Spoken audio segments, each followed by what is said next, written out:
여호와께서 여호수아에게 명령하신 대로 여호수아가 기럇 아르바 곧 헤브론을 유다 자손 중에서 분깃으로 여분네의 아들 갈렙에게 주었으니 아르바는 아낙의 아버지였더라. 갈렙이 거기서 아낙의 소생 그 세 아들 곧 세세와 아이만과 달메를 쫓아내었고 거기서 올라가서 드빌 주민을 쳤는데 드빌의 본 이름은 기럇 세벨이라. 갈렙이 말하기를 기럇 세벨을 쳐서 그것을 점령하는 자에게는 내가 내 딸 악사를 아내로 주리라 하였더니 갈렙의 아우 그나스의 아들인 온니엘이 그것을 점령함으로 갈렙이 자기 딸 악사를 그에게 아내로 주었더라. 악사가 출가할 때에 그에게 청하여 자기 아버지에게 밭을 구하자 하고 낙에서 내림에 갈렙이 그에게 묻되 내가 무엇을 원하느냐 하니 이르되 내게 복을 주소서. 아버지께서 나를 내게 땅으로 보내시오니 샘물도 내게 주소서 하며 갈렙이 윗샘과 아랫샘을 그에게 주었더라. 아멘. 제가 오늘 설교 메시지 제목을 왕대밭에 왕대 난다 이렇게 잡았더니 어제 제 아내가 이게 무슨 말이냐고 묻더라고요. 그래서 제가 친절하게 국어사전을 찾아봤어요. 그랬더니 왕대밭에 왕대 난다 이 말은 원인에 따라서 그에 걸맞는 결과가 생긴다 이런 말이라고 친절하게 국어사전에 표현을 해놨더라고요. 유사한 표현이 있습니다. 콩 심은 데 콩 난다. 팥 심은 데 팥 난다. 이런 얘기가 있고요. 또 이런 얘기도 있습니다. 왕대밭에 왕대 나고 쑥대밭에는 뭐가 날까요? 쑥대가 나는 겁니다. 제가 이 왕대밭에 왕대밭 난다라는 것을 인터넷에 이렇게 딱 쳐보니까 아주 감동적인 글이 하나 딱 나와서 여러분에게 먼저 소개를 하고 메시지를 드리려고 합니다.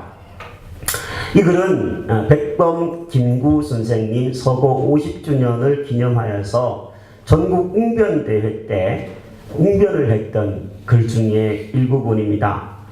제13회 대통령상 전국 웅변대회 대통령상을 수상한 글을 약간 각색한 이야기입니다. 들어보십시오. 제가 웅변 쪽의 목소리가 나올 수 있을지 모르겠지만 제가 늘 웅변 쪽이 약간 네, 고맙습니다. 반응을 해주셔서. 네, 이 웅변의 내용이 이렇습니다. 차갑게 대지를 뒤덮은 눈과 얼음이 녹아야만 비로소 그 땅 위에 파란 새 생명의 싹이 움트는 찬란한 창조의 봄을 맞이할 수 있습니다. 겨울을 상징하는 색깔은 하얀 눈빛이 아니라 바로 눈과 얼음을 녹이고 언 손발을 녹이는 따뜻한 사랑의 불빛이어야 합니다. 멋지죠? 네. 민족 지도자 백범 김구 선생을 생각하면 민족 정신 고취를 위한 교과서적 가치가 있는 백범일지가 먼저 떠오릅니다. 이를 통해 우리는 피, 땀, 눈물과 혼으로 쓰여진 백범 선생의 나라사랑 정신과 그 배우의 촉촉이 배어있는 그분의 어머니 광낙원 여사의 애틋한 아들사랑 정신을 엿볼 수 있습니다.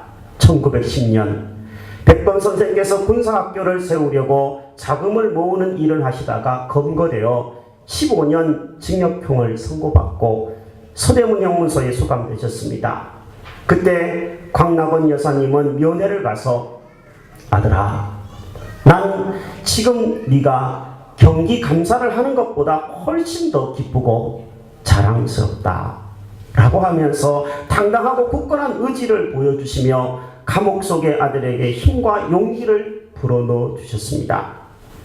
상해 임시정부 시절 광낙원 여사님의 생일날 있었던 이야기입니다.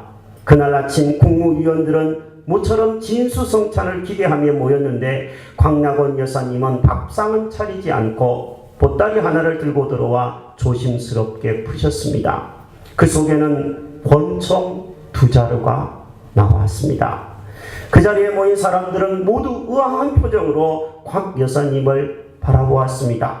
곽 여사님은 그들을 향해 다음과 같이 말씀하셨습니다. 국무위원 여러분, 어제 여러분들이 나에게 생일을 쇠라고 거두어 주신 돈으로 시내에 가서 권총을 사왔습니다. 이것을 여러분에게 선물하니 대한 독립을 위해 유용하게 써주시오. 지금 우리에게는 따뜻한 밥 한 그릇이 중요한 게 아닙니다. 그보다 이 권총 한 자루가 나라의 독립을 앞당기는데 더 필요한 것이 아닙니까? 말씀을 들은 광락원 여사님은 아들 김구 선생 손에 그 권총을 넘겨주었습니다. 이 장면을 목격한 국무위원들은 감격하여 왈칵 눈물을 쏟았습니다. 그리고는 모두 손가락을 깨물어 혈서를 쓰고 독립운동을 위해 생명을 바칠 것을 굳게 다짐하였습니다. 웅변의 내용입니다.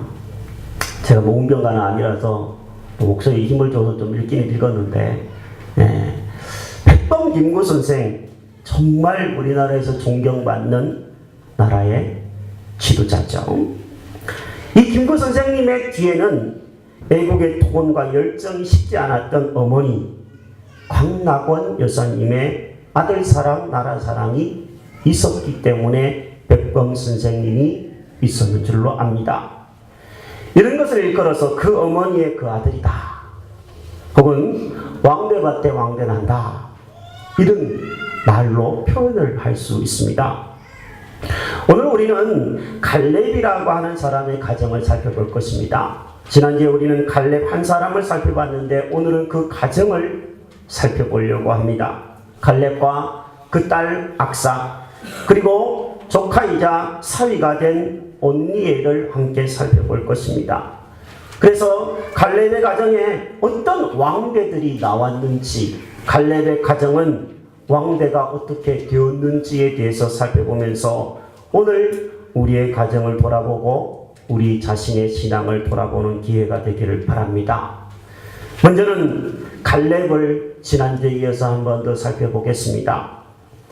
갈렙은 지난주 우리가 말씀드리면서 살펴본 것처럼 청년 정신으로 무장된 사람입니다. 그는 목표를 정해놓고 도전한 사람입니다. 비록 85세의 노인이었음에도 불구하고 하나님의 약속의 땅인 헤브론 산지를 향하여서 도전합니다. 지도를 한번 보겠습니다. 요단 서편에 있는 가장 높은 곳 927m에 위치한 곳이 헤브론입니다. 여러분은 앞에서 잘 안 보이겠지만 이게 지금 이스라엘 지도입니다. 보라색이 이스라엘 나라이고요. 연두색, 주황색이 팔레스타인 자치지구 아닙니다. 지금의 지도입니다. 팔레스타인 자치지구 끄트머리에 헤브론이라는 이름이 있습니다. 여기입니다. 이곳은요, 포도산지입니다. 지금도 이곳은 비옥한 과수원이 있고 포도원이 있다고 합니다. 성경을 읽어보면 가나안 정탐꾼들이 큰 포도송이를 어깨에 메고 오는 장면이 있는데, 그때 그 포도송이를 메고 온 장소가 바로 이 헤브론이었습니다. 헤브론은 믿음의 조상인 아브라함과 연관이 깊은 곳입니다. 아브라함이 이 가나안 땅에 처음 들어가서 하나님을 만난 곳이 마물의 상수리 나무라고 성경에 쓰여 있는데 그곳이 헤브론 근처입니다. 그곳에서 나중에 아브라함은 자기의 부인인 사라와 아들인 이삭과 며느리인 리브가 또 야곱 일가가 나중에 한 굴에서 장사를 지낸 곳이기도 합니다. 헤브론은 아브라함과만 연관이 있는 동네가 아니라 다윗과도 연관이 깊은 동네입니다. 나중에 다윗이 유다의 왕으로 등극하여서 7년 6개월 동안 왕정을 펼칠 때 그때의 수도가 헤브론입니다. 이스라엘에서 가장 유명한 도시는 예루살렘일 거지만 예루살렘 이전의 수도를 꼽으라 그런다면 헤브론 산지를 꼽을 정도로 아주 전략적이고 군사적인 요충지라고 보시면 되겠습니다. 지금 한반도에서 제일 유명한 동네는 서울이겠죠. 그렇지만 예전에는 개경이 서울만큼 유명한 도시였습니다. 아마 개경쯤으로 생각하면 이 헤브론을 잘 이해하는 것이라고 말할 수 있습니다. 이 중요한 군사적 요충지, 전략적 요새를 헤브론은 점령하기를 원했습니다. 하지만 헤브론에는 거인이 살고 있었습니다. 아낙 자손으로 일컬어지는 그 거인들이 진을 치고 있고 산지였습니다. 점령하기가 매우 힘들었을 겁니다. 그러나 85세의 노령인 이 갈렙은 하나님의 말씀을 붙들고 약속대로 헤브론을 점령하기 시작합니다. 그리고 3명의 거인들, 세세, 아이만, 달메, 우리가 잘 알고 있는 성경의 위대한 거인이, 그 큰 거인이 나오죠. 다윗이 물맷돌로 쓰러뜨린 사람 골리앗, 아마 이 거인족의 후손이었을 것으로 보이는데, 그런 골리앗과 같은 3 거인을 쳐서 쓰러뜨리고 헤브론을 점령합니다. 정말 엄청난 쾌거였습니다. 85세의 갈렙은요, 청년 정신으로만 무장된 사람이 아니라 행동하여서 싸우는 신앙인이었습니다. 이전에도 갈렙은 여호수아와 함께 존경받는 원로이기는 했습니다. 하지만 이 헤브론을 점령함으로써 행동하는 신앙으로 갈렙은 더 아름답게 본보기로 남았을 것입니다. 아마 갈렙을 보면서 이스라엘 사람들은 이렇게 말했을 것입니다. 나도 나이가 들어서 저 갈렙처럼 청년 정신으로 살고 싶다. 나도 저분처럼 행동하는 신앙인으로 살고 싶다. 너도 그러니? 이러면서 서로 이야기를 나누었을 것이라고 생각합니다. 사랑하는 여러분, 여러분들의 가정에는 또 여러분의 신앙생활하는 주변의 사람들에게는 이 갈렙처럼 좋은 본보기, 좋은 왕대 같은 사람들이 있습니까? 저는 저희 부모님에 대해서 간혹 설교 중에 이야기할 때가 있습니다.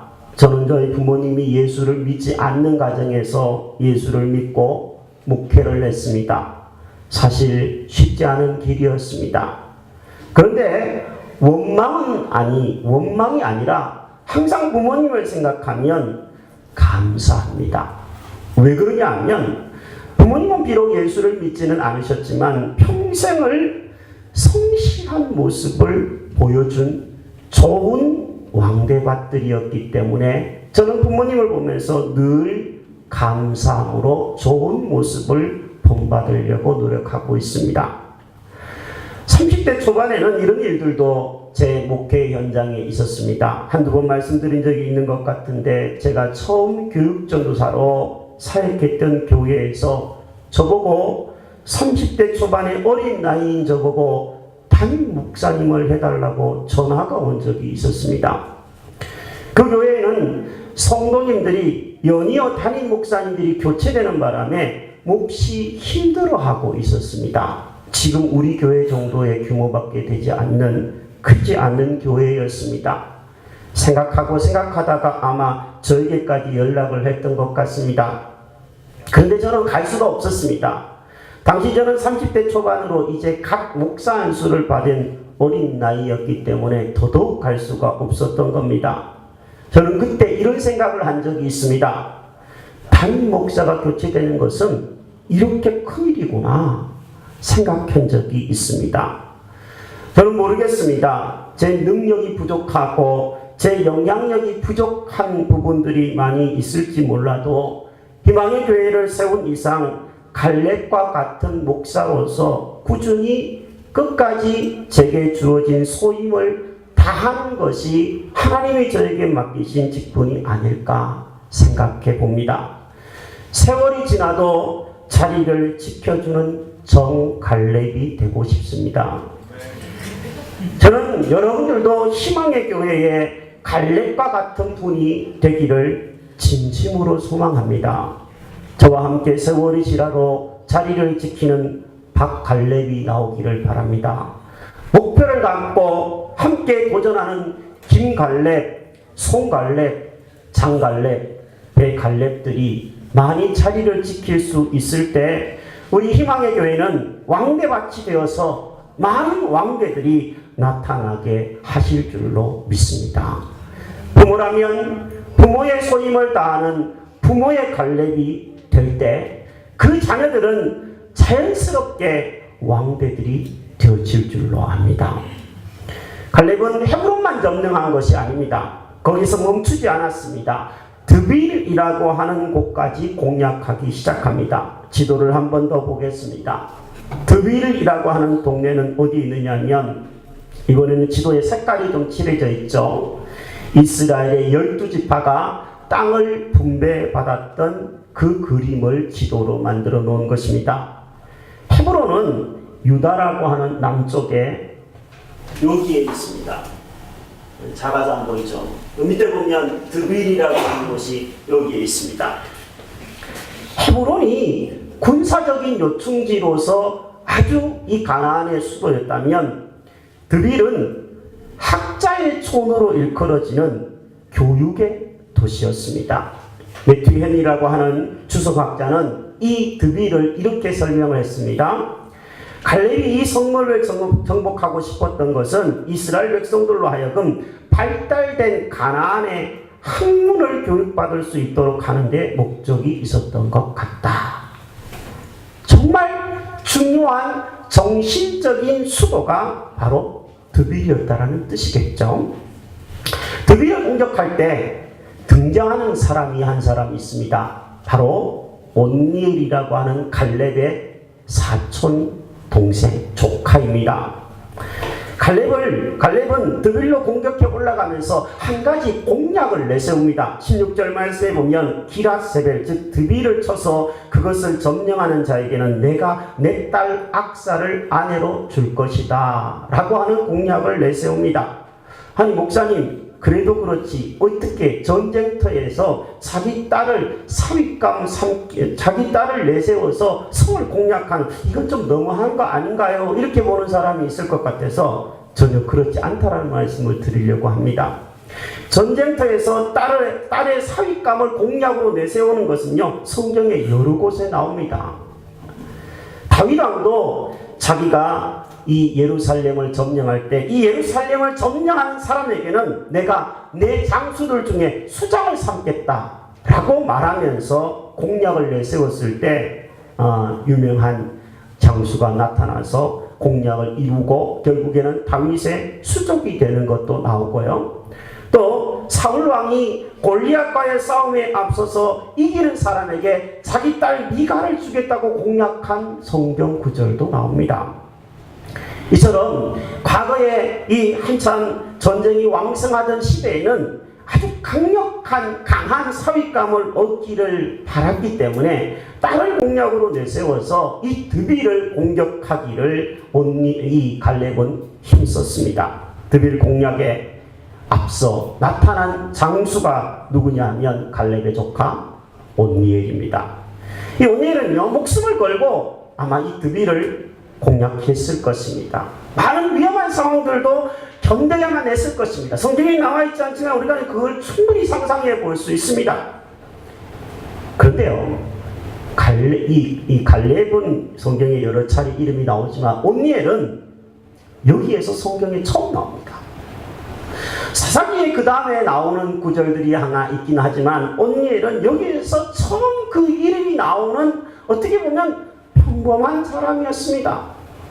그런데 이 평범한 사람이 자기의 이름을 이제 온니엘로 사람들에게 각인시키는 사건이 바로 이 드빌을 점령하는 사건입니다. 저는 아마 이전에 온니엘이 자기를 소개할 때 이렇게 소개했을 거라고 생각합니다. 저는요, 이름이 온니엘인데요, 저를 잘 모르시죠? 저는 저희 삼촌이 갈렙입니다. 이렇게 이야기를 했을 것 같아요. 우리나라 축구 선수 중에서 대한민국 축구 역사에서 아마 가장 전설적인 선수는 차범근 선수일 겁니다.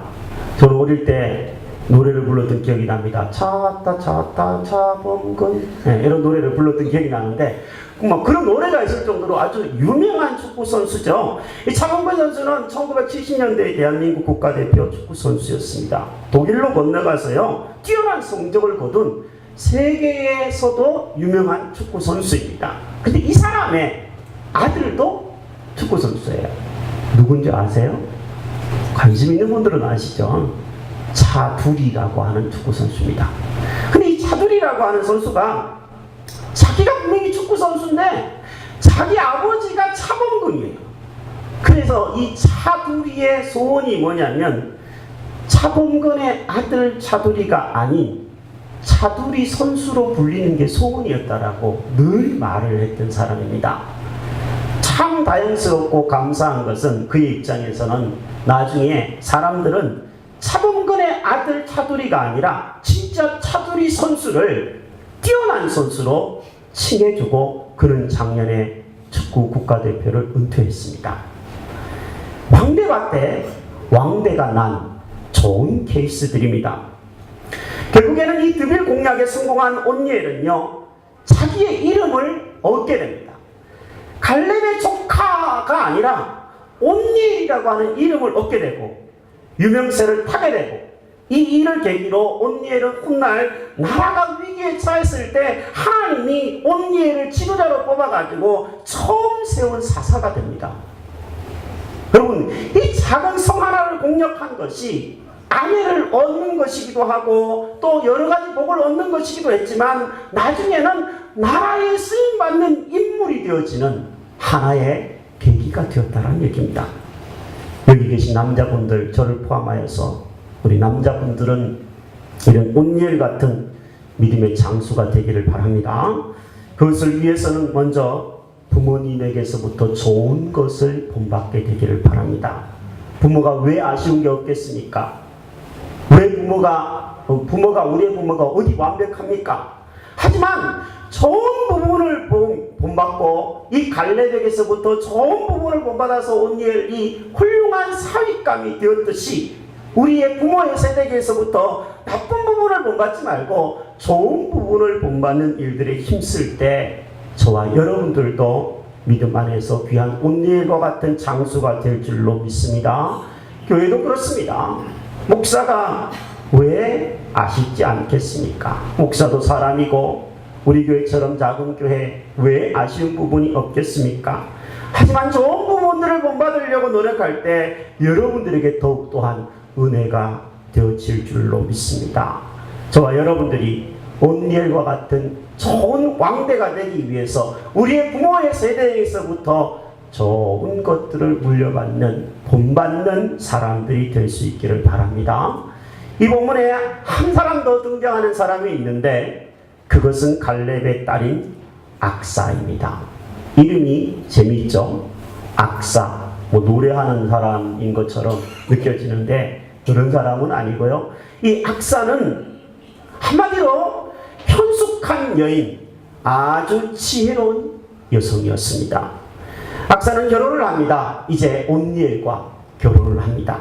결혼식 날 그런데요 남편을 부추겨요. 그래서 남편 보고 이제 당신 우리 먹고 살아야 되니까 우리 아버지한테 가서 땅 좀 달라고 그래라. 부추겨서 땅을 받아냅니다. 참 다른 도둑 뭐라고 그러던데 딱 그 짝이죠. 네. 더 나아가서요 땅만 받은 게 아니라 아버지한테 샘물도 2개나 받습니다. 이 샘물이라는 것은요 엄청난 재산입니다. 옛날에는 지금으로 말한다면요 큰 통장 2개 받는 거라고 생각하시면 될 정도로 엄청난 겁니다. 갈렙이 받았던 이 갈렙이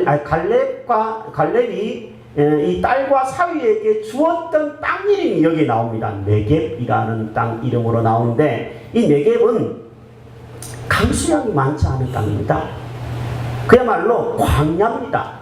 사막하고 비슷한 기후라고 보시면 돼요. 메마르고 건조하고 물이 없어요. 그래서 이 땅을 개간해서 이 땅에서 농사를 짓고 먹고 살려면 꼭 필요한 것이 있는데 물이에요. 그러니 그러니까 밭만 달고 땅만 받은 게 아니라 우리로 말하면 부동산만 받은 게 아니라 뭐까지 달라 그런 거예요? 동상까지 달라고 그런 겁니다. 예. 저는 학생들한테 이런 얘기를 늘 합니다. 부모를 기쁘게 하라. 그러면 봉투가 열릴 것이다. 제가 이렇게 얘기하는데 굉장히 지혜로운 행동이 요구되는 거예요. 부모에게 용돈을 똑같이 받는데 싸워가면서 용돈을 받는 학생이 있고 부모를 기쁘게 해서 소위 말해서 이렇게 참 마음을 녹여서 그래서 부모에게 호주머니를 열게 하는 그런 자녀가 있는데 여러분 여기 있는 학생들 청년들 지혜로운 자녀들이 되기를 바랍니다. 딸은 친정 가면 도둑이 된다고 그런 얘기 흔히 하죠. 부모님에게서 뭔가를 얻어올 때도 지혜가 필요합니다. 혹시 2주 전에 친정 갔다가 바리바리 싸가지고 오신 분들 있지 않으신가요? 엄마한테 이렇게 얘기하면 좋습니다. 엄마, 김치가 참 맛있네요. 혹시 김치 남는 거 있어요? 이렇게 얘기하면 엄마가 뭐라고 얘기할 거예요?